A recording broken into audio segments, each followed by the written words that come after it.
everybody, and welcome back to Coping and Caring for Those Living with Dementia. My name is Ryan, and today we are going to ask another frequently asked question.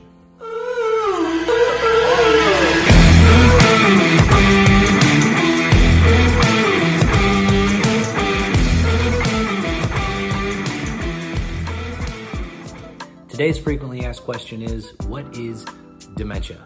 Dementia is an abnormal brain disorder that, as of right now, we know that it is caused by a buildup of beta amyloid plaques. So what does that mean? That means that there is a plaque that is forming in the brain. It all clumps up together, forming a membrane around nerve cells. When those nerves and those neurons are not able to fire correctly, then that causes inflammation and eventually causes that area of the brain to begin to shut down, and eventually those tissues die off. So what does that mean that the person living with dementia is going to experience? They are going to experience things like short-term memory loss, which is one of the more common symptoms that folks relate with dementia. They're also going to experience some difficulty in reasoning, making good choices versus maybe a poor choice, such as maybe giving out a social security number to a credit company to lower their credit. Things like spatial reasoning, knowing the space and the time in which they're existing currently, following multi-step processing.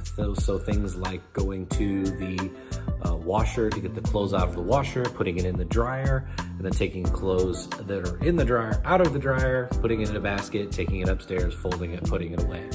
That multi-step processing begins to break down, and it's just a one-step or a two-step that can be cognitively remembered or recalled at that time.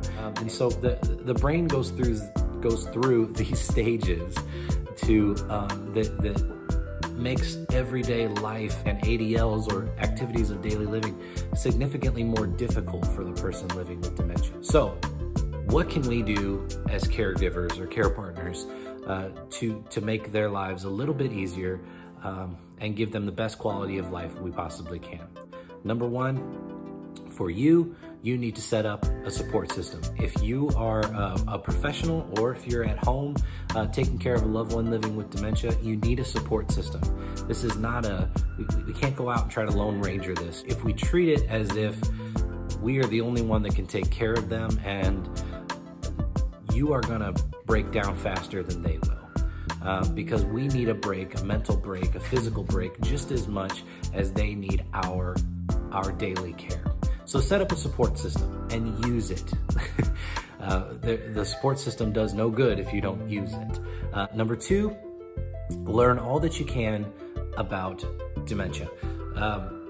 Just as a frame of reference, dementia is an umbrella disease, just as it's an umbrella term. I mean, just as cancer or heart disease or something like that is an umbrella term, we should be asking what type of dementia does the person have, rather than they just have dementia. Because as of right now, there's 140 different diagnosable forms of dementia out there.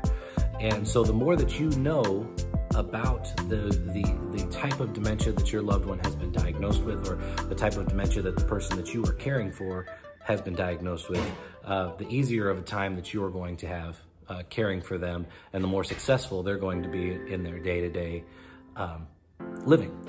So number three is very simple. Repeat after me. Let it go. Let it go.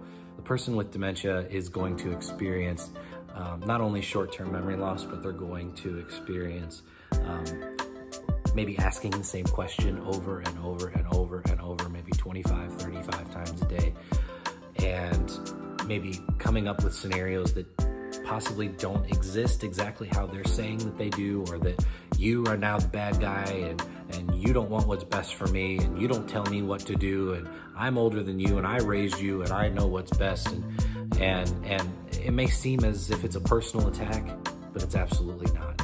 They are just as frightened by what's going on in their life as you are for them, and we need to stop assuming that they understand why we are caring for them, why we why we are doing the things that we do, the reasoning behind it, because they may not want the care. They may not understand why you're there to care for them. So that is why we have to try and let them do as much as they possibly can for themselves, but also to build a relationship with them and to build that trust so that they understand you're here to help me, you want what's best for me. Thank you so much for joining me this week for Coping and Caring for Those Living with Dementia. Don't forget to like and subscribe. We'll catch you next week. Bye.